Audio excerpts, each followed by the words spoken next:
Bonjour tout le monde et bienvenue à la 6e conversation de Paris Plus par Art Basel, donc qui s'intitule Paris Caraïbes. On a du mal à contenir notre joie face à un tel panel, donc qui se compose de 3 artistes, Victor Anissé, Paul Taburet et Gaël Chouane. La conversation sera modérée par Hans-Ulrich Obrist, directeur de la Serpentine Galleries et curateur glissantien par excellence. Donc la conversation va durer 60 minutes. The conversation will be in English, so if you want like a live translation, you have like a QR code at the entrance. Bienvenue et merci.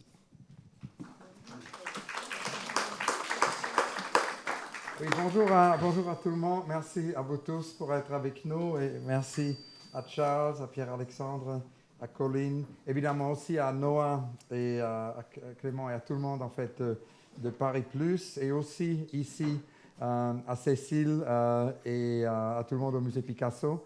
Je suis très ravi qu'on est ici aujourd'hui et surtout très heureux d'être ici avec 3 artistes formidables, avec Victor Anissé, avec Gaël Chouane et avec Paul Taburet. Donnez-leur un très chaleureux bienvenue.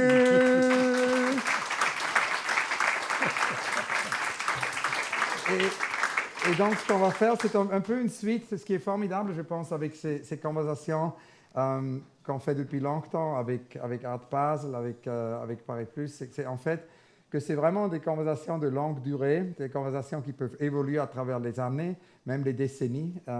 Parce que ça fait vraiment, oui, quasiment depuis 20 ans que je fais des conversations pour eux.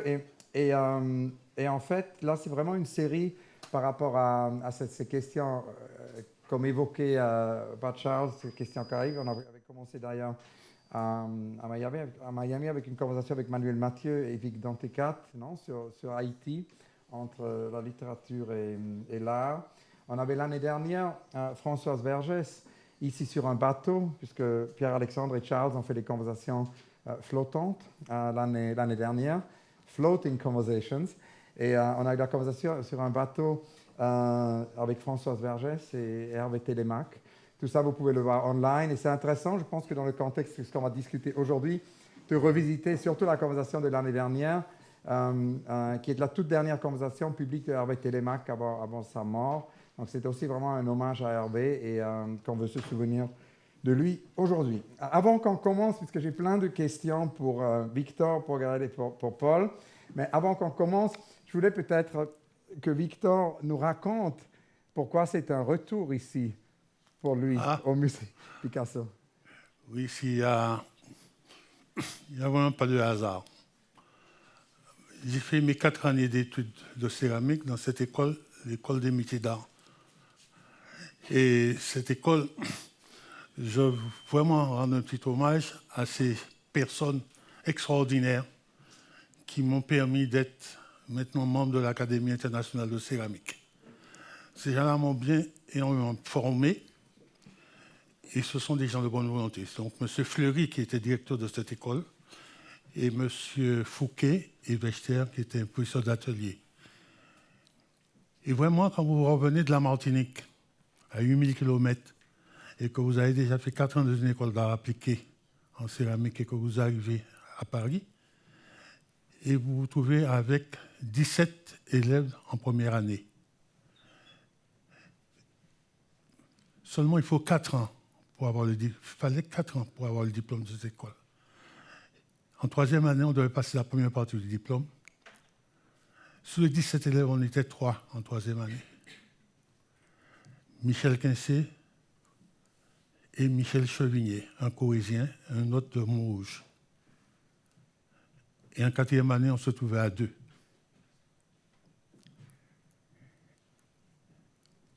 À 2, mais seulement Michel Quincé n'a jamais fait de céramique dans sa vie.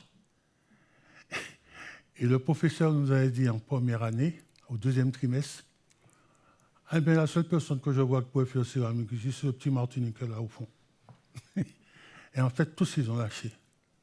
Ce sont des amis jusqu'à maintenant. On se rencontre souvent à Paris quand je reviens. En tout cas, c'était une école assez extraordinaire parce qu'il y a parallèle, la création de cette école de métiers d'art était parallèle à la création des arts appliqués à la Martinique, par des gens de bonne volonté aussi. Et c'était sous leur régime pendant la guerre, messieurs, dames. C'était pendant la guerre. Et c'était sous le régime de Vichy. Et ces gens-là faisaient de l'école plus clandestinement pour faire tenir cette école. Voilà, je tenais à rendre un petit hommage à ces gens-là. Vraiment, c'était des gens extraordinaires. Et pour mémoire, je me suis dit, ici c'était la cantine. Et les cours d'histoire de l'art se faisaient ici avec M. Guidel, qui venait de la Sorbonne, mais il faire 1h30 de cours d'histoire. Je me suis dit, je ne sais pas comment des artisans français sont arrivés à sauver ça. Parce que si ça vient dans quel état qu'on a laissé cette école, avec du plâtre, de la peinture, de la terre partout, mais c'est un truc invraisemblable. Et quand je suis revenu, j'ai vu l'état, comment les staffeurs, parce qu'ils avaient une section staff, sont arrivés, en prenant des photos, à remettre ce bâtiment-là. Voilà. Je ne vais pas rester plus long parce que notre temps ne nous appartient pas. Non, merci beaucoup. Et je vais commencer par des premières questions d'ailleurs à Victor, parce qu'on va poser quelques questions aux trois artistes. On aura dans le background d'ailleurs des images qu'on peut peut-être tourner un peu, comme ça vous pouvez voir. Vous voulez commencer par le cadavre exquis, ce jeu surréaliste. On avait un petit déjeuner ce matin avec vous trois. Et donc, c'est Gaël et Paul et Victor qui ont créé, en fait, ce cadavre exquis. C'est Victor qui a commencé, Gaël deuxième et Paul dernier. Donc, on commence par ce cadavre exquis de ce matin et on aura des images. Et je voulais commencer, Victor, par une première question, en fait. Moi, j'étais très ami avec Édouard Glissant et Édouard m'a toujours dit qu'il fallait qu'on se rencontre. Donc, je suis très heureux qu'aujourd'hui, pour la première fois, on se rencontre. Je suis très, très touché. Édouard m'a toujours parlé de cette idée d'archéologie qui était le début, d'une certaine façon, de votre travail. Puisque très, très tôt, vous avez travaillé sur ces diggings non, dans le district Le Marigot, dans cette commune à Martinique. Et je voulais vous demander peut-être de nous parler un tout petit peu de ça, de ces commencements avec l'archéologie. Oui, mais très, très rapidement. C'est-à-dire que il faut bien comprendre, nous sommes en Martinique. Je suis né en 1938, voyez-vous? Donc je suis né en colonie. Parce que la Martinique est devenu département français en 1946. Donc on était sous le régime de Vichy. C'était très difficile. Et à cette période, les intellectuels français fuyaient l'Europe. Et le seul point français qu'il y avait à l'époque, parce que la Guadeloupe était sous régime anglais, les seuls points français qu'il y avait, c'était la Martinique. Et quand les écrivains, les poètes, les artistes arrivaient en Martinique, ils étaient arrêtés par le représentant Amiral Robert, qui représentait Pétain en Martinique, et ils mettaient dans un centre. Je préfère dire le centre, dans un centre. Donc il y avait là Lévi-Strauss, vous avez le passage, le père de le Masson, le père du surréalisme breton, qui était là. Et puis vous avez des gens comme M. Charles Dard, et des artistes de passage, et qui sont restés bloqués en Martinique, et qui ont fait souche en Martinique. Et c'est eux qui ont commencé à donner, en venant enseigner au lycée Schellcher de Fort-de-France, enseigner les arts plastiques. Et c'est à ce moment-là que ça a démarré un petit peu. Et les premiers artistes étaient Alexandre Bertrand, et un des premiers à entrer à Boule. Et c'était une école très difficile qu'on avait amenée. Et donc, ce qui se passe, c'est que je suis dans une petite commune à 45 km de la ville de Fort-de-France. Donc, il n'y a pas de route, il n'y a rien, on n'arrive pas. C'était une misère, c'est le cas. Et malheureusement, mon père qui était pêcheur meurt, j'avais 9 ans. Mais on est une famille de 9 enfants. 9 enfants, et je suis élevé par ce qu'on appelle en Martinique un béquet. C'est-à-dire qu'il y a une propriété et il m'a élevé, il m'a dit, bon, mais tu viens sur l'habitation, maman a 9, vous ne pouvez pas travailler. Donc je suis là. Et par hasard, arrive sur l'habitation, parce que Marigot est un petit village amérindien de Kalinago. Il y avait des Amérindiens qui vivaient là avant. Donc il y a un père, qui s'appelle Père Pinchon, qui venait de faire des fouilles archéologiques. Et comme je vivais sur l'habitation, je lui servais de guide, et je l'amenais dans différents lieux pour faire des fouilles archéologiques. Et c'est comme ça que j'ai pris. Il m'a expliqué ce que c'était que l'archéologie, ce que c'était que l'argile. Et c'est comme ça, je pense qu'il a mis dans ma tête ça. Et je n'ai jamais arrêté de faire de la céramique depuis l'âge de 11 ans. Et je suis rentré à l'école des arts appliqués à Martinique à 14 ans. Et à 14 ans, et à 19 ans, je suis venu en France continuer mes études de céramique. Mais c'est quelque chose d'extraordinaire parce que je voyais toujours la terre nourricière, la terre où on fait des fruits, des arbres, tout comme ça. Et puis, mais il y avait cette argile, cette matière silencieuse. C'est une matière très silencieuse. C'est-à-dire que il n'y a pas de bruit quand vous travaillez l'argile. Et il y a aussi que c'est ce que nous allons devenir, poussière.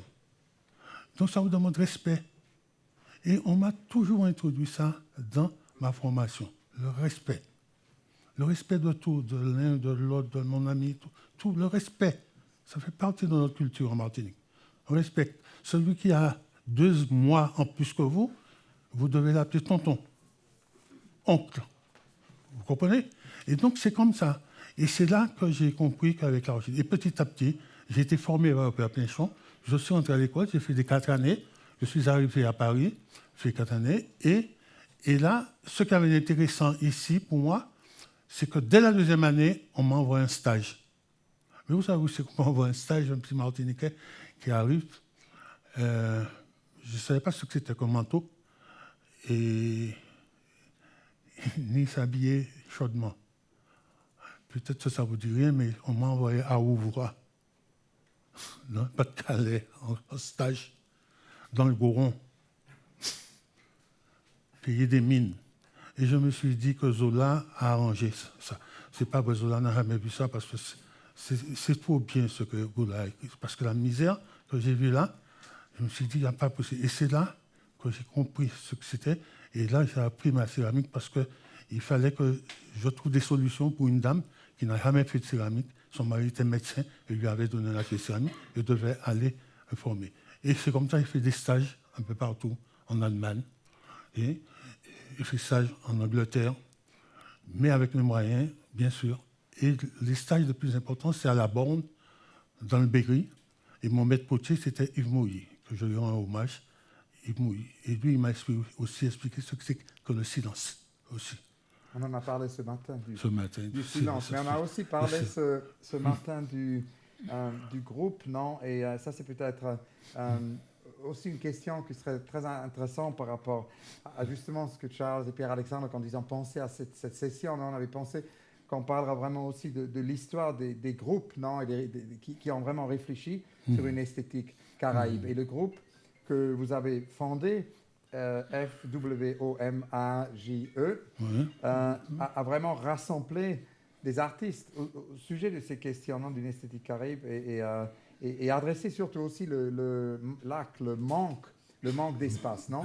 Il y avait cet espace. Est-ce que vous pourriez nous parler un tout petit peu de ça et de ce qui vous a rassemblé avec ces artistes? D'où était le lieu, le common ground, non? Le manifeste peut-être aussi. Ce manifeste, c'était à la recherche d'une esthétique caraïbéenne. C'était prétentieux, mais il nous fallait une rupture. C'est-à-dire que j'étais le plus âgé. Je suis venu ici en 70. Mon épouse est là. On est venu se marier en 70 parce que mes professeurs m'ont dit, tu reviens, on va te marier. Il n'est pas question de te marier là-bas. Viens. Bref, on est venu et j'ai vu les jeunes artistes à l'époque qui étaient là et je leur ai dit, je vous attends. Parce que moi, je travaille seul et il va falloir, parce qu'il ne se passait pas grand-chose à l'époque. J'ai dit, bon, il faut que je vous attends. Et mon épouse me répétait toujours, mais pourquoi tu attends? Pourquoi tu ne travailles pas? Bref, je dis, je vous attends. Et quand ils sont revenus, les jeunes, ils m'ont beaucoup aidé parce qu'à l'époque, c'était après 68. Donc, ils avaient les universités étaient ouvertes. Je dis, profitez. Mais moi, je n'ai pas profité de ça. Donc, j'attendais ça pour m'enrichir. Et quand ils reviennent, ils sont de tendances différentes. Et on a été peut-être une vingtaine à discuter autour de comme ça. Et petit à petit, on n'est resté que 5 à faire un groupe qui s'appelle Fromager. Le fromager, c'est un arbre mythique et mystique qu'on retrouve en Amérique latine, on appelle Ceiba, on trouve en Afrique, etc. Mais en Martinique, ce qu'il y a de particulier, c'est cet arbre. C'est un arbre où Aimé Césaire, l'écrivain Aimé Césaire, allait souvent au pied de cet arbre, parfois. Et c'est un arbre qui, après l'éruption de 1200, je me trompe, en 1902, c'est cet arbre qui est resté debout. Et nous avons dit, on va appeler le groupe Fromager par rapport à ça. C'est un arbre qu'on avait peur, en fin de compte. Et donc, on a fait ça, mais on était dit précieusement, nous allons essayer de faire une recherche d'esthétique caribéenne. Mais ça demande quoi? Ça demande que les 5 amis choisissent un truc. Qu'est-ce que l'Afrique nous a laissé, les réminiscences de l'Afrique? Quel est l'apport de l'Amérique? C'est-à-dire, je dis l'Amérique en général. L'apport de l'Amérique et l'Inde, parce que vous savez, l'Inde a joué un rôle terrible dans la construction de ce peuple, en cours. Et quelle est la position de l'Europe, où on a eu toute notre formation. Et donc, il fallait essayer de faire des ruptures un peu avec tout et faire des propositions. Et nous avons travaillé pendant plus de 10 ans sur ce thème-là. Et petit à petit, on a fait des propositions, en effet.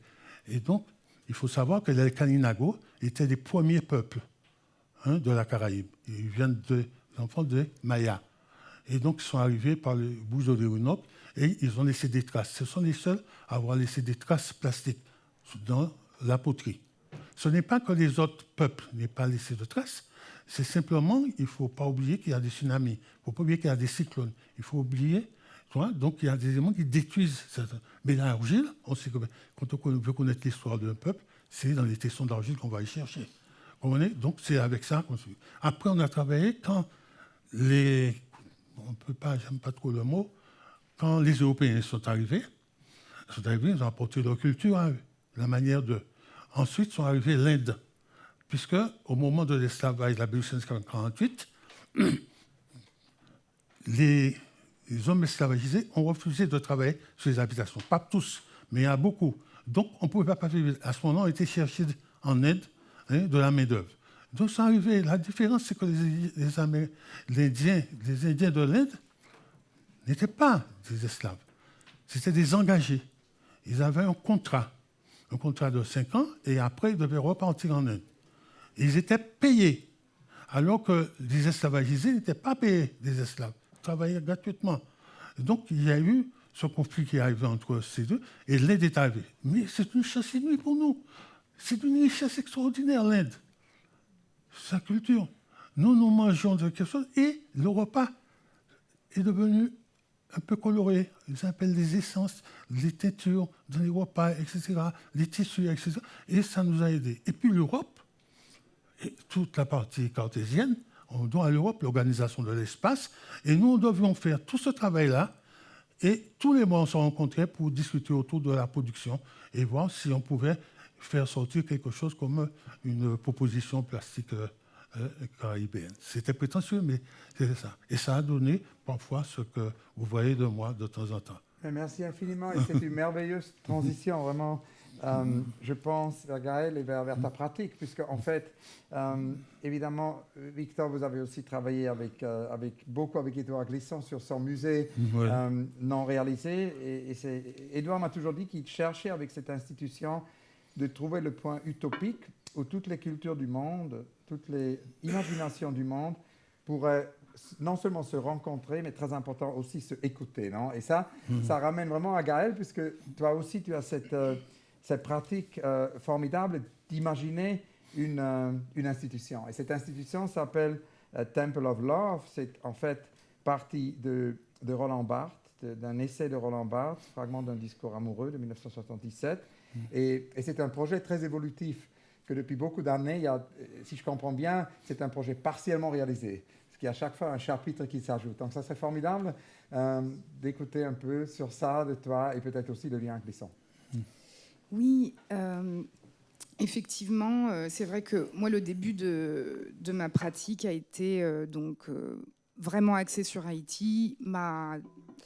Ma redécouverte du pays, d'une partie de ma culture aussi, étant métissée, mon papa français et ma maman haïtienne. Et finalement, je me demandais quelle était la suite, c'est-à-dire j'ai fait beaucoup de films sur les questions coloniales, sur le rapport de domination, sur les injustices et sur l'état d'Haïti aujourd'hui. Et puis, il y avait aussi cette nécessité peut-être de proposer ou de réfléchir à qu'est-ce qui vient après ça, en fait. Quand on a fait cet état des lieux, on a envie d'avancer aussi vers un futur. Et donc, c'est après plusieurs voyages, aussi en Chine, après avoir visité beaucoup de temples, et en Thaïlande, que ce projet de Temple of Love est apparu. En 2018, la première fois à Béton Salon, c'était un peu l'introduction.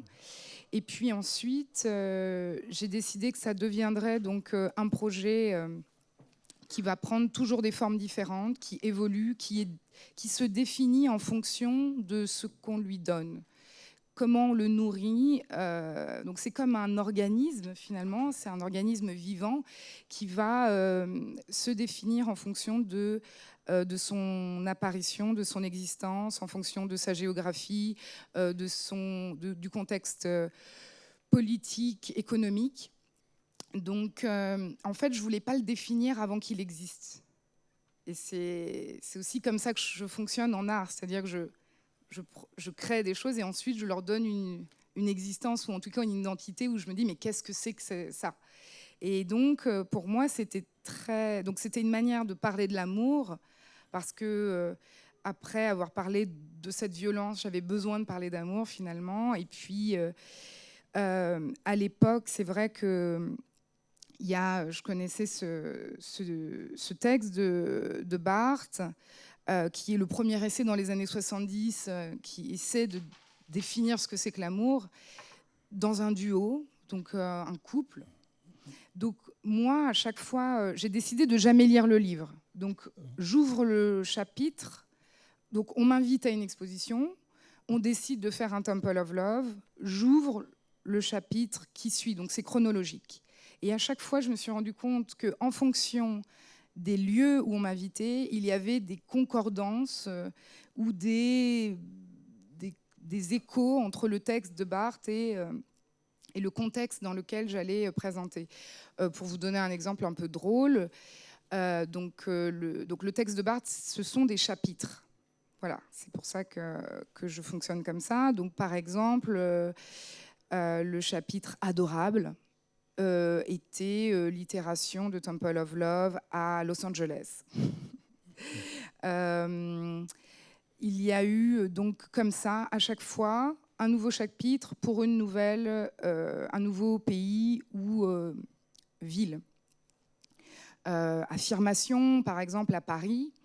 Et donc à chaque fois je prends le texte de Barthes et je vais créer une sorte de traduction beaucoup plus ouverte, beaucoup plus politique, ou en tout cas moins intime finalement que la première proposition de Barthes, où je vais retenir certains éléments pour ensuite imaginer une sorte de programme curatorial où j'invite d'autres artistes. L'idée était de donner de la place aussi à d'autres artistes qui n'ont pas forcément de visibilité ou peu, ou pas la chance, ou en tout cas, moi, j'avais envie de bosser avec eux. Et donc, c'était de créer des petits moments de communion, de communauté, peut-être éphémères, mais avec le contexte aussi d'aujourd'hui. On en parlait ce matin, mais créer un mouvement ou un collectif, ça peut être parfois difficile dans le milieu de l'art, entre les artistes. Il y a eu parfois des formes de compétition qui peuvent bloquer des sortes d'alliances. Et je trouve que c'était une manière pour moi, en tout cas, d'exprimer, de créer. C'est très difficile. Donc, et évidemment, il y a le livre de Bell Hooks aussi, All About Love, qui est apparu très, très rapidement par rapport à ce projet-là, puisqu'effectivement, c'était comment comment on aime, mais nous, en tant que personnes racisées, comment on a encore le droit d'aimer, comment on aime aujourd'hui, avec toute l'histoire et tout ce qui s'est passé. Et donc, c'était parler de l'amour sans que ce soit, vraiment en termes politiques, et sans que ça soit cliché ou cucu, mais que voilà, ça soit un sujet comme un autre. Et il y a beaucoup de partage dedans, de collaboration, non? Et non seulement de partage avec les contemporains, ce qui d'ailleurs amène aussi ce qu'on a discuté ce matin avec Victor, avec Paul, avec le partage aussi et le care avec les ancêtres. Non? Et c'est intéressant puisque tu parlais des différents voyages et notamment aussi des multiples voyages à Haïti où tu as pris des photos, tu as écrit des textes. Et donc, j'étais curieux, est-ce que tu as appris de ces voyages et comment ça a mené au film après? En fait, moi, quand je suis sortie Alors, la première fois que je suis allée en Haïti, c'était en 2012. J'étais en 4e année des Beaux-Arts. Alors, moi, j'étais rentrée aux Beaux-Arts pour faire de la photographie. Et Lyon était une école quand même très conceptuelle. Et c'est vrai que ça m'avait presque dégoûtée de la photo. Je me disais, mais pourquoi faire de la photographie aujourd'hui? Ça n'a aucun sens. J'avais arrêté la photographie depuis ma première année jusqu'à ma 4e année. Et donc, j'ai fait ce premier voyage en Haïti avec une de mes tantes qui vit aux États-Unis, qui m'a proposé de faire un atelier pour des enfants d'un village, pas très loin de Port-au-Prince, vraiment à Port-au-Prince, en fait. Donc, pour moi, c'était une opportunité intéressante d'arriver en Haïti dans un échange et aussi dans un contexte avec quelqu'un qui connaît le pays, etc. Donc, ça a été un choc dans tous les sens du terme, c'est-à-dire que déjà je suis arrivée, c'était en fait 2 ans après le tremblement de terre. Il faut savoir que ça ne s'est pas reconstruit très vite. Donc, quand je suis arrivée, c'était encore extrêmement détruit. Il y avait encore cette atmosphère étrange. Et donc, je me suis rendu compte plusieurs mois après ou années après que ça a été traumatisant pour moi. Mais sur le coup, je ne l'ai pas réellement conscientisé.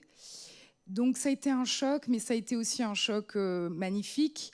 De renouer, j'avais cette sensation d'étrangeté,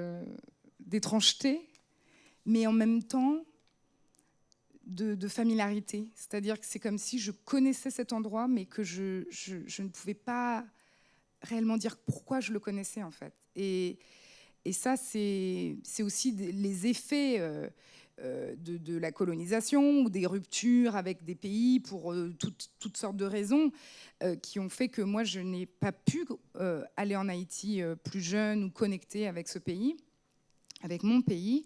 Mais en tout cas, ça a été très émouvant et j'ai fait des milliards de photos. Et donc, c'est comme si je retrouvais le sens de faire de la photographie. C'était des traces pour moi déjà de montrer d'autres images que les images journalistiques qu'on avait l'habitude de voir à la télé. C'était des traces, c'était des archives. Pour moi, et donc j'ai fait le premier film de manière très hasardeuse quand je suis allée visiter un musée à Saint-Marc où il y avait justement de l'archéologie, des poteries arawak, etc. C'était la première fois que je voyais de la poterie arawak. Enfin, pour moi, c'était un grand moment. Il y avait ces 2 guides à qui j'ai posé des questions et finalement, j'avais un appareil pourri à l'époque et je les ai filmés avec ça.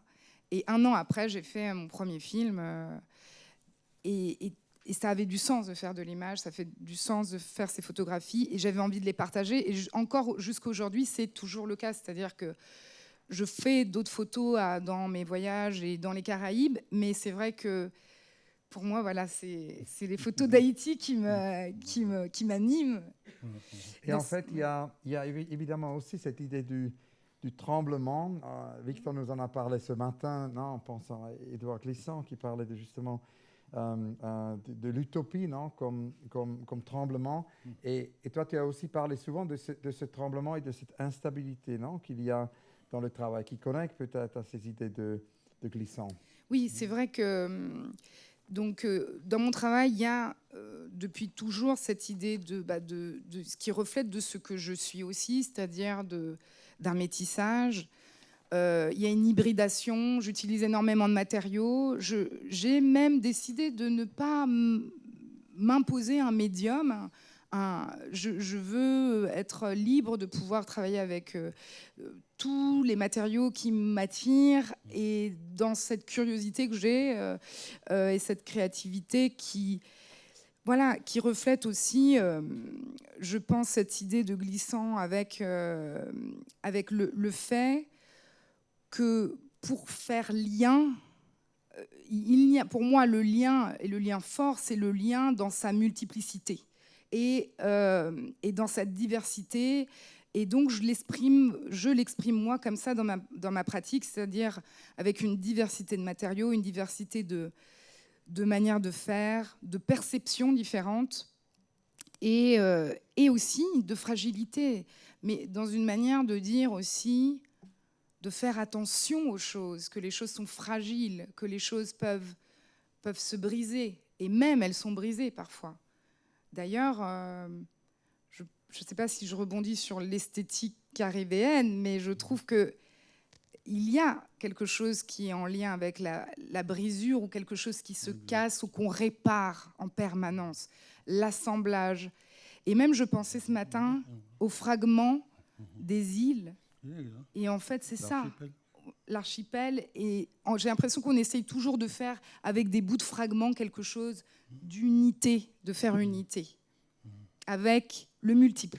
Voilà. Et ça, c'est une magnifique transition pour poser des questions à Paul, puisque cet archipel de référence aussi, cet archipel est très présent dans ton travail. Il y a beaucoup de narratifs, beaucoup d'histoires qui se rencontrent d'une certaine façon. Il y a autant Goya ou Bacon, mais il y a aussi beaucoup de références à Guadeloupe. J'ai écouté ce matin une conversation qui est online que tu as fait avec Judith Benamou, où tu parles justement de ces grands maîtres de voodoo, d'une certaine façon, qui t'ont inspiré. Est-ce que tu pourrais parler un peu de cet archipel? Ouais, non, bien sûr. Alors, moi, ma première rencontre, en tout cas, avec l'art, aussi avec mes origines, ça s'est fait par ma mère et ma grand-mère. Et ce qui a vraiment inspiré, en tout cas, les premières séries de travaux que j'ai pu faire et qui ont été exposés, c'était par la discussion, en fait, entre ma mère et moi, puis ma grand-mère, qui a vu ce personnage-là qu'on appelle un soukouyan en créole, qui représente une forme qui d'ailleurs change de forme. C'est un être lumineux qui peut s'intégrer dans le corps d'autres, qui peut posséder d'autres corps, des corps animaux, humains. Et ouais, en fait, ce qui m'a un peu surpris et ce que j'ai apprécié aussi, c'est qu'il y a ce goût pour l'oralité dans les peuples antillais, créoles. Ce matin, je me disais ça en t'écoutant, mais cette culture du conte, de conter en fait des histoires, peu importe en fait la noblesse ou la banalité de ces histoires, elles sont dites d'une manière à vous surprendre et à créer en vous des images en fait. Et c'est de cette manière-là, je pense que pratiquement en fait tout mon travail de peinture là récent est né. En fait, c'est à partir d'une seule histoire. Et c'est comment ensuite elle évolue en vous, et je peux la mélanger justement à des mythes grecs, ou en fait des mythes de tous les jours, en fait, les histoires ou les contes qu'on a autour de nous, dans un bar.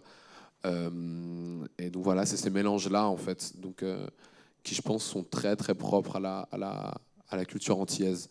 Le fait de mélanger de tout, donc justement l'histoire de l'art. Et de voir en fait dans la banalité, quand je vais dire ça par exemple dans les séries que je vais regarder, par exemple dans South Park ou Beavis and Butt-Head, et de reprendre justement, je sais pas, ce canapé et de l'intégrer dans un décor à la Goya ou à la Giotto, Et c'est faire des ponts comme ça d'histoire et de temps, de période. Et j'ai parlé, merci beaucoup, j'ai parlé avec Marie Scondé. Il y a quelques années, on était à Arles, à la Fondation Luma, dans une conversation, et on a parlé justement aussi de l'importance de l'oralité, non, par rapport à la culture caribéenne. Et Marie Scondé met une emphasis, non, un accent sur ça. Et c'est quelque chose qui est important aussi pour toi, si je comprends bien, parce que ça part des plus vieux souvenirs, non, que tu es allé le dimanche dans une sorte de messe avec la grand-mère. Mais c'est beaucoup plus que ça, c'est toute cette complexité, non, des traditions orales de Guadeloupe, des histoires non seulement de la grand-mère, mais de la mère, des tantes. Est-ce que tu pourrais parler un peu de cet aspect de cette oralité et comment ça entre le travail, non? Bien sûr. Alors, je pense que cette oralité, d'ailleurs, elle vient d'Afrique et du fait que des esclaves de plein de pays différents qui parlaient des dialectes différents en fait ont été mélangés, qui soient retrouvés en fait sur ces îles, dans ces pays, jusqu'au Brésil par exemple, mais à parler des langues différentes, à ne pas pouvoir se comprendre aussi, mais en n'ayant pas de traces forcément de leur pays, de leur culture personnelle. L'une des seules manières, en tout cas, de le conserver, c'est par la parole et la transmission.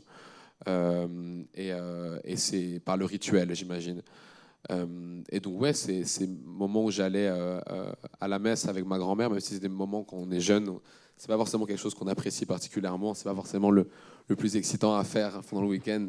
Mais en fait, c'est vrai qu'avec le temps, c'est des choses qui me restent en fait gravées. Je suis pas quelqu'un de religieux, en tout cas pas chrétien. Mais pourtant, tous les symboles, en fait, tous les rituels restent dans mon travail. Il y a là, par exemple, la figure de la crucifixion qui est l'une des figures qui revient le plus, aussi que je préfère travailler aussi, pour la plasticité de sa forme, parce qu'elle a été tellement justement représentée dans l'histoire de l'art qu'elle a encore, elle est encore infinie, en fait. Elle est encore à développer, elle est encore à changer, à métamorphoser. Et ouais, c'est par ma tante, ma grande-tante aussi, et ma mère, par exemple, je sais pas, pendant les anniversaires, en fait, où il y a des espèces de discussions à rallonge, en fait, qui se créent, des débats, parce que c'est la culture du débat aussi aux Antilles. J'ai l'impression, en tout cas, mais même quand on est d'accord, c'est les soucis du détail. Et c'est pas forcément de qui aura raison, mais c'est plus qui aura la plus belle manière de le dire. Et donc voilà, je pense qu'en fait, moi j'étais très proche, en tout cas, du côté, je pense aussi, parce que c'est du côté de ma mère, mais de mon côté maternel, en fait, tous ces repas de famille, en fait, je pense dans lesquels on est aussi obligé d'aller, et en fait, ça reste, en fait, ça vous maintient, c'est un rituel aussi, et ça maintient l'esprit, en fait, ça maintient les souvenirs, en fait, parce que c'est des souvenirs qui sont réanimés. Alors, en effet, on va parler aussi de sujets comme l'esclavage, etc., mais c'est aussi une forme de piqûre de rappel et aussi une nécessité de se souvenir, en fait. Donc voilà, ça anime la suite au sens aussi du travail. Merci. Ça ramène à une autre question qui est la question de la transformation, non, qui est aussi, si on parle de cette esthétique caribéenne, il y a beaucoup aussi ce thème de la transformation. Donc, on a discuté avec Lisson, mais je pense qu'il est très présent dans ton travail, le potentiel de transformation. Et tu as dit une fois, j'ai trouvé dans une vieille interview, tu disais, je l'ai en anglais, donc il faut que je traduise, la transformation est une façon mythologique. Et cette façon mythologique de transformation a toujours été une inspiration pour moi, tu dis. Tu dis aussi qu'on peut avoir,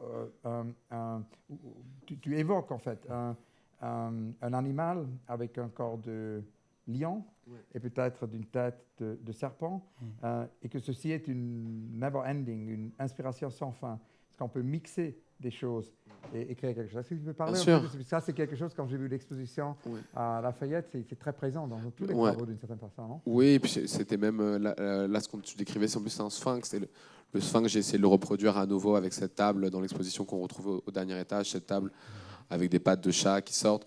Et je dirais qu'en premier lieu, la transformation, comme moi je la percevais, c'était vraiment ce moment aussi de quand on est jeune, où il y a vraiment une marge très fébrile entre la réalité et ce qu'on imagine, et à quel point l'imagination en fait prend le dessus des fois sur la réalité.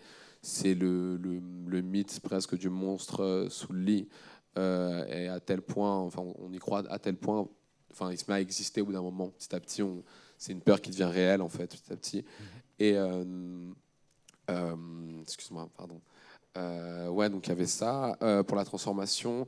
Et aussi de comment, en fait, moi, dans la manière où je vais commencer mes peintures, je commence du noir. Et c'est cette idée aussi de créer les formes par la lumière, de l'inventer à partir du noir. Parce que je trouve que c'est quelque chose de beaucoup plus, un terreau beaucoup plus fertile aussi à la création, plutôt que de travailler sur du blanc qui est immaculé, en fait, et qui va souvent, moi, quand je travaille dessus, vite me faire penser que c'est des erreurs qui apparaissent sur la toile et non de la lumière. Et donc, comment ces formes-là naissent, c'est parce que justement, je pense qu'il y a une forme de lâcher prise, en tout cas que j'essaye d'avoir, en tout cas dans la peinture, de laisser la forme se créer d'elle-même et de voir ce qui va s'en composer. Comme le cadavre esquissé qu'on a fait par exemple ce matin, c'est d'avoir comme ça des points de repère qui ne veulent pas dire grand-chose, peut-être au début, mais qui, recomposés dans leur décomposition, forment un corps. Donc ouais, en fait, ces personnages-là, en fait, qui paraissent assez monstrueux, en fait, naissent de je sais pas, en fait, je trouve de plein de beauté, en fait, de petits chaos comme ça qui formés tous ensemble vont créer des êtres d'eux-mêmes presque. Mais ça va être la transformation de la matière aussi. Quand tu parlais de l'argile, par exemple, j'ai commencé par la céramique aussi. Et c'est vrai que ça a une telle noblesse comme matière parce que c'est un matériau qui se transforme en permanence. Qui gonfle, qui réduit, qui solidifie, qui se casse, que tu peux retravailler une fois que c'est cassé. Donc c'est cette idée de la transformation permanente, en fait, infinie, quoi. Merci beaucoup. On a parlé donc avec vous tous du passé, du présent, peut-être même de l'extrême présent. Je voulais peut-être qu'on parle un tout petit peu du futur, non? Et c'est d'ailleurs une question, quand on a eu les premiers échanges sur ce panel, non, avec Pierre-Alexandre, avec Charles, une question qui était arrivée, était ces questions sur le futur des cultures franco-caribéennes et surtout aussi, puisqu'on a parlé des mouvements d'avant-garde, non, que Victor nous a parlé, du futur de ces groupes, du futur groupe d'avant-garde. Donc, pouvons-nous parler un peu de ça, du futur? Oui, il faut... Nous sommes au début d'une histoire. Et là est arrivé dans les années 40, je vous ai dit. On ne peut pas nous demander plus que ça, mais on a fait quand même une démarche, mais on est obligé. Et ce que je vous dis pour la Martinique, il va là pour toutes les îles. Toutes les îles. Il n'y a que la Jamaïque que je n'ai pas visitée. Mais toutes les îles, on a ce problème-là. Et qu'on est tout en recherche permanente. Seulement, Vergès nous disait, il faut assimiler, mais ne pas se laisser assimiler. Et donc, nous sommes en rupture permanente avec tout ce qui se passe. Et nous sommes un peu du prétentieux. On disait que la Caraïbe sera le 5e continent. Et ce 5e continent sera basé sur la créolisation. Le monde va se créoliser. On peut dire tout ce qu'on veut, ça va se créoliser. Et il faut nous préparer, et il faut préparer les gens à cette créolisation pour que ça ne tombe pas dans ce que nous trouvons en ce moment. Et nous, quand vous regardez bien la Caraïbe, toutes ces îles, comme dit l'archipel, toutes ces îles posées, et là, petit à petit, quand il y a un événement malheureux comme un cyclone, comme un tremblement de terre comme Haïti, une sorte de solidarité se fait automatiquement. Tous les autres îles qui n'ont pas subi sont tout de suite au service de cette île ou de cette population. Et je pense que la colonisation est quelque chose. C'est quelque chose qui a toujours instigé Édouard Glissant. Et Édouard disait qu'il nous faut travailler à ça. Il faut faire attention. Quand tu parles de la langue que les hommes, vous savez que quand les hommes sont partis d'Afrique, je dis bien les hommes, c'est les êtres humains, c'est quand ils sont arrivés sur l'île qu'ils sont esclavagisés. Donc ils sont partis avec leur connaissance, avec leur conscience. Mais ce qui se passe dans tout le transport, c'est épouvantable. C'est qu'on a séparé les familles. On a séparé ceux qui parlaient la même langue pour qu'ils ne se révoltent pas. Donc ils étaient obligés d'aller créer une autre langue pour se défendre, pour communiquer entre eux. C'était invraisemblable. Et est né, bien sûr, ce qu'on appelle le créole. Mais ce n'est pas suffisant. Il faut retravailler sur ça, voir ce qu'on fait avec et ce qu'on laisse pour les jeunes. Et s'il devait avoir un musée, il ne faudra pas autant d'îles, autant de musées. Il faut un musée pour la Caraïbe. Il faut un musée pour la Caraïbe et partir depuis les Mayas jusqu'à nos jours. Parce que tous les peuples qui ont fait de nous ce que nous sommes, tous les peuples ont fait de nous ce que nous sommes avec des relations avec le cosmos. Tous les peuples. On n'a pas besoin pour l'Inde, pour l'Afrique, vous n'avez pas besoin. Pour les Amérindiens, vous n'en avez pas besoin. Et pour l'Europe, si vous avez un doute, vous demandez pourquoi on a arrêté les Celtes à Alésia, pourquoi on les a arrêtés à Chalon-sur-Saône, et pourquoi les Romains sont venus se poser dessus, et que vous ne tenez pas compte, vous Européens. C'est cette richesse que vous avez.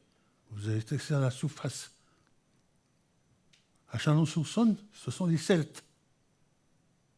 Et vous avez un doute, vous allez au musée de Dijon, au 2e étage, à gauche, vous regardez, vous allez voir, si un jour vous êtes en vacances. Donc, il y a tout ça qu'il faut étudier. Mais il faut étudier, il ne faut pas passer dessus rapidement. Et sinon, on ne peut pas s'en sortir. Si la Guadeloupe décide de faire un musée, si la Martinique décide de faire un musée, si Aruba décide de faire un musée, il faut un musée. Que le musée soit dans la mer ou sous la mer, ça, ce n'est pas un problème. Qu'on choisisse le lieu où il faut, mais il faut un musée. Et le futur, c'est ça. Parce qu'il nous faut remettre les jeunes, il faut remettre la jeunesse, il faut reformer, il faut revoir l'école, il faut voir comment on les enseigne. Parce que cet enseignement, moi, j'ai dû faire une rupture avec la Martinique quand je suis arrivé en 1957 ici. Mais j'ai accepté de faire cette rupture. J'ai accepté de manger des pommes de terre, j'ai accepté de manger des poires, j'ai accepté de manger des artichauts crus. Vous comprenez? J'ai accepté. Et puis j'ai oublié mon fruit à pain, j'ai oublié mes patates, j'ai oublié mes ignames, et pendant 10 ans. Mais après 10 ans, quand ma tête était relativement pleine, je dis, je m'en vais, j'arrive chez moi, rupture, et je mange mes affaires. Et ensuite, je vais voir en Amérique latine ce que je mange, et je me découvre que ce sont des peuples qui sont les peuples du maïs, les peuples du manioc. Et jusqu'à maintenant, ils sont les peuples du manioc. Donc il nous faut faire ça. C'est ce travail que nous devons faire. Et donc, il faut imaginer, c'était notre prétention. Parce que chaque membre avait... Moi, je devais travailler sur les Amérindiens. Ernest Boileau devait travailler sur les réminiscences de l'Afrique. Berthénivaux devait rendre plastique la langue créole, l'écriture, il fallait rendre plastique le créole. C'était son job. Hein? Et puis, vous aviez un sculpteur qui devait travailler sur l'homme martiniquais. Hein? Et à partir de ça, tous les mondes se rencontraient et on échangeait. Mais on ne faisait pas de la peinture pour vendre. Il n'était pas là pour plaire. On ne faisait pas des choses pour plaire, ce n'était pas ça du tout. Nous, ce que nous voulions, c'est que les gens prennent conscience qu'ils ont ça. Et comme je vous dis, on est tous en relation avec le cosmos, mais nous qui sommes là maintenant, nous, Martiniquais, ça ne plaît pas à tout le monde. Vous savez, je ne vais pas vous raconter ma vie, je ne vais pas faire pleurer dans les chaumières. Mais quand vous dites ça et que vous mettez en pratique, eh bien, vous n'allez pas très loin parce qu'on va s'occuper de vous. Mais le problème, c'est que nous sommes quoi? En quoi?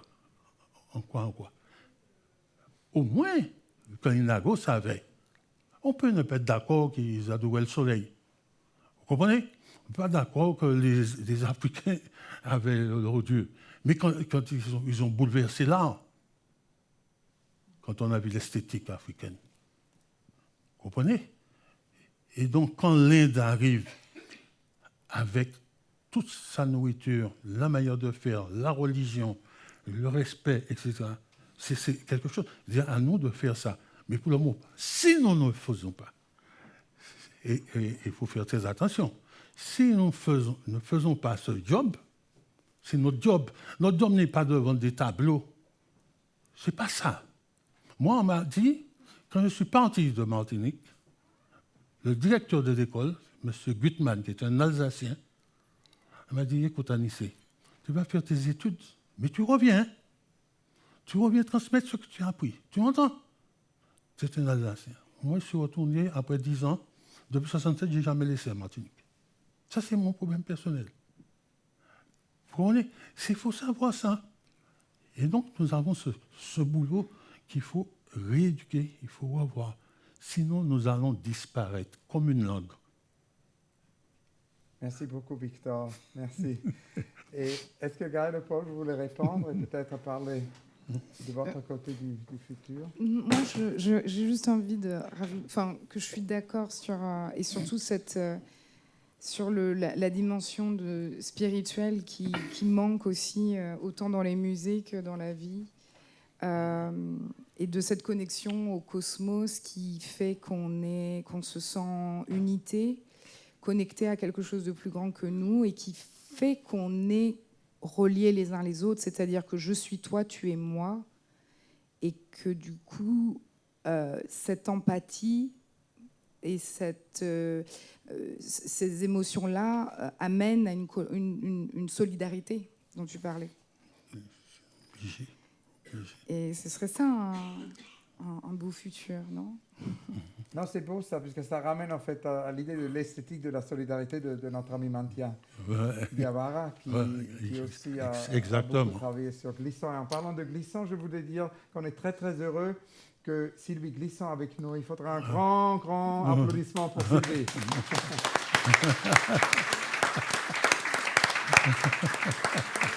et donc, Mantia Diawara, en hommage à Glissant, parle, comme toi, d'une esthétique de solidarité. C'est très beau, je pense. Et Paul? Je pense aussi qu'il y a aussi mais ça commence déjà à se faire, je trouve, de plus en plus, mais un vrai regard à faire sur les artistes antillais qui démarrent, qui sont pour l'instant invisibles, qui commencent à apparaître petit à petit, mais aussi de faire ça, je pense, de manière naturelle et pas, comment dire, exotique, et d'entendre vraiment le discours qu'ils peuvent avoir à donner. Je pense que c'est une voix qui est très importante parce que c'est une voix que la France a pris du temps à écouter. Et je pense que les jeunes ont énormément de choses à dire aussi. Je sais pas. À écouter les jeunes, quoi, tout simplement. Merci beaucoup. Et donc, peut-être, on a le temps pour une ou deux dernières questions. On avait le colloque avec Hervé Télémac et Françoise Vergès. On a parlé de rituels, non, aussi. Et que pour le musée ou l'institution, peut-être c'est pas un musée, c'est une différente institution. Ouais. C'est justement, Glissant voulait des néologismes, non? Que pour cette institution du XXIe siècle, il faudrait adresser ce manque de rituels qu'il y a dans cet âge de communication. Il y a de plus en plus de communication et de moins en moins de rituels. C'est quelque chose que déjà Tarkovsky avait lamenté. Et donc j'étais curieux ce que vous en pensiez de ça, de cette idée. Parce qu'on avait discuté avec Hervé et avec François, justement sur cette idée peut-être d'inventer ou de réintroduire des nouveaux rituels pour le XXIe siècle. Oui.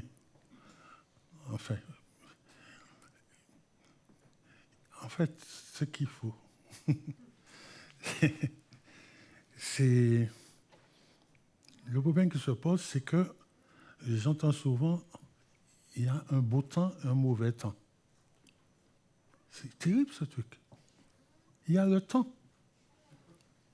Souvent. Sinon, je n'allais pas prendre l'avion pour venir. On m'a dit qu'il y a un mauvais temps ici, 7 degrés à 7 heures du matin. Vous comprenez? C'est la notion du temps. Et nous devons prendre le temps de nous asseoir et de prendre et ne pas donner. Les qualificatifs sont épouvantables dans la langue française. Hein? Si on pouvait les supprimer, ce serait... On te dit il ne faut surtout pas qu'on te dise que tu es beau. Et oh, jeune homme. Et c'est suffisant. Donc le problème, c'est ça. C'est cette notion du temps que nous ne donnons pas pour travailler. Et il faut se dire qu'on est là et qu'on doit produire pour les gens. Et qu'en fait, vous savez, ce que j'avais lu, j'avais 19 ans, c'est Aimé Césaire, dans un livre, il disait « Ayons faim de faire ». Faim, F-A-I-M. Ayons faim de faire. Et je me suis dit, je vais faire. Et je n'ai jamais arrêté. Et ce n'est même pas parfois un cas de divorce. La pose de Job est comme ça. Et tu n'arrêtes pas, elle me dit. Mon épouse, elle est là. C'est ayons faim de faire. Donc il faut produire, il faut produire, il faut produire. Mais il ne faut surtout pas créer. Non, tu ne peux pas. Tu peux être une créatrice, ce n'est pas possible. Tu produis. Hein? C'est la notion de production. Il faut produire. Et Edouard n'a fait que ça, il faut produire. Mais jamais dit aux gens d'acheter ses livres, il n'a jamais dit ça. Il a produit. Il n'arrête pas de produire. Et quand il a envie de finir un livre, il vient à la Martinique au Diamant, avoir la main en face pour pouvoir finir les livres. Vous comprenez? Donc il nous faut produire. Et les gens attendent ça. Parce que les gens ont... Enfin bref, ça va nous amener trop loin sociologiquement. Ils vont m'en vouloir. Donc il faut produire. Hein? Voilà. Je trouve que c'est aussi quelque chose qu'on retrouve souvent dans les Caraïbes, cette question de la prolifération et de la générosité. Okay. Et comme tu dis, moi je me retrouve beaucoup, c'est-à-dire que pour m'arrêter, soit j'ai un atelier qui est à 1 heure de chez moi, où je suis sûre de ne pas pouvoir prendre ma voiture au milieu de la nuit pour y aller, pour avoir une vie saine. Sinon, je passe mon temps à produire, à faire, et une idée, parce que je fais avec mes mains, je pense avec mes mains, et donc quand je fais, je pense avec mes mains, et ben ça me donne une autre idée. Donc c'est sans fin.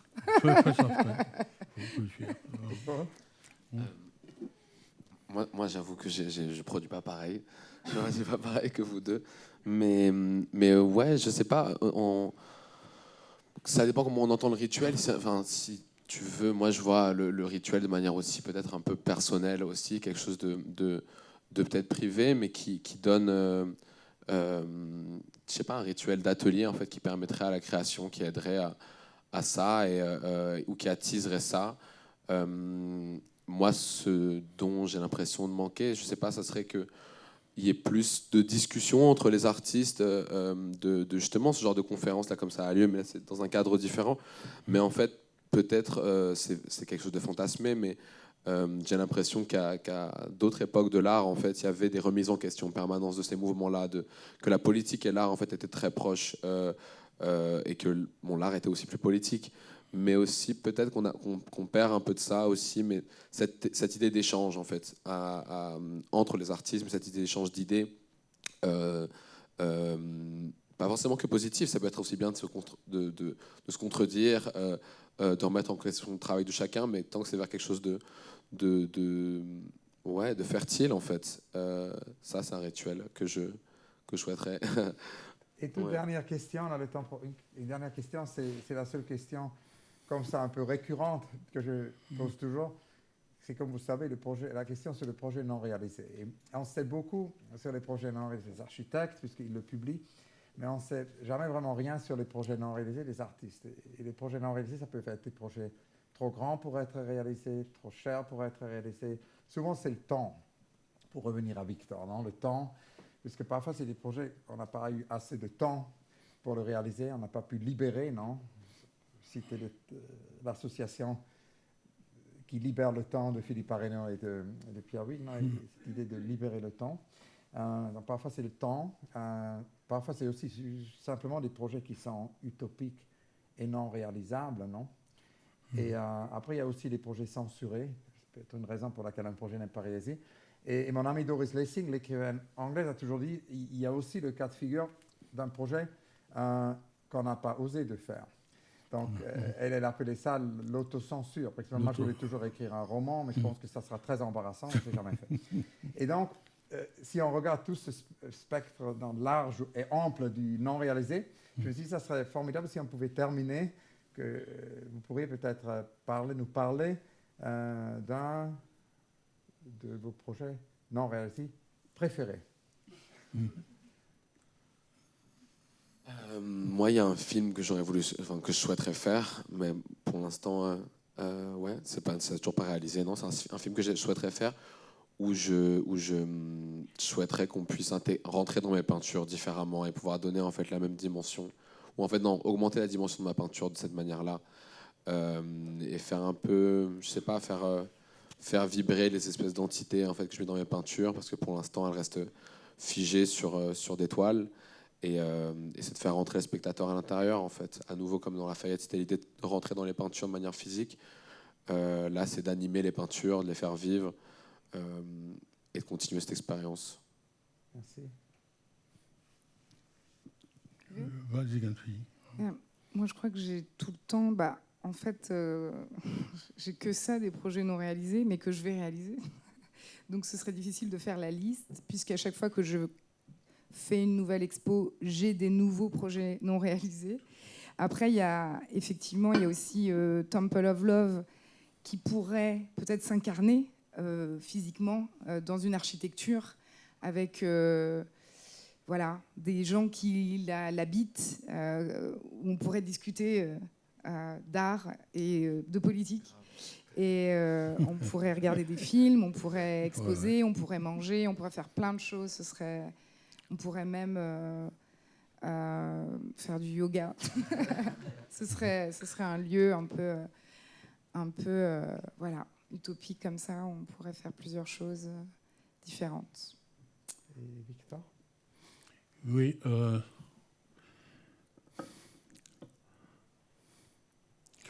J'ai vécu dans une communauté d'artistes à Palaska, en Corse, pendant 1 an. Pendant 1 an, et là j'ai rencontré des gens extraordinaires, déjà José Fabricanti, qui était un prix de Rome, et qui nous avait rassemblés là pendant 1 an. Et le problème, c'est que pendant ce séjour, et bien sûr, on était tous fauchés. Et donc j'ai mis en place un atelier céramique. Et c'est en fait cet atelier qui faisait rentrer un peu d'argent.